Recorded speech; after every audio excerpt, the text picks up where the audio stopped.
Hi అండి. ఈరోజు ఎమ్మి రాగి రొట్టె ప్రిపేర్ చేసేద్దామా? వచ్చేయండి. సాంబార్తో చక్కగా ఉంటుంది.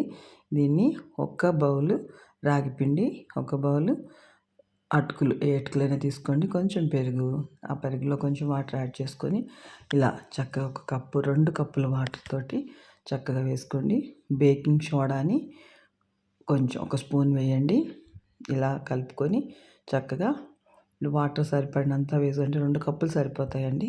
ఇలా చక్కగా కలుపుకొని పక్కన పెట్టుకోండి. ఇన్స్టెంట్గా చేసుకోవచ్చు. పిల్లలకైనా పెద్దలకైనా చాలా హెల్దీ అనమాట. ఇలా మూత పెట్టి పక్కన పెట్టండి. ఒక ఉల్లిపాయను తరుపుకుందాం, 2 పచ్చిమిర్చి, కొంచెం కొత్తిమీర, కొంచెం కరివేపాకుని కట్ చేసి పక్కన పెట్టుకుందామండి. ఈలోపు ఈ 10 మినిట్స్ లోపు ఇది నానిపోయి ఉంటుంది. దీన్ని తీసి చూద్దాం. చూడండి ఎలా చక్కగా వాటర్ అంతా పీల్ చేసుకుంది కదా. దీన్ని ఒక మిక్సీ జార్లోకి తీసుకొని సరిపడా వాటర్ని, అంటే ఈ బౌల్ని కొంచెం నీట్గా కడిగేసి ఆ వాటర్ని పోసేస్తే సరిపోతుంది. ఇంకా చాలేదు అనుకుంటే కొంచెం వాటర్ యాడ్ చేసుకోండి.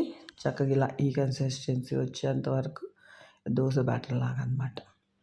ఇలా చేసుకోండి. ఇప్పుడు దీనిలోకి కొంచెం సాల్ట్ని యాడ్ చేద్దాం, రుచికి సరిపడా.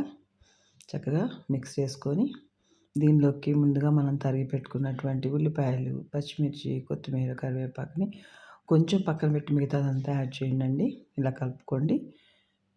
పెనం స్టవ్ మీద పెట్టి కాలిందన్నాక దీన్ని మరీ ఎక్కువ కాలనివ్వకండి. నేను కొంచెం ఎక్కువ కాలనిచ్చాను, అందుకని ఇలా అంటుకుంది.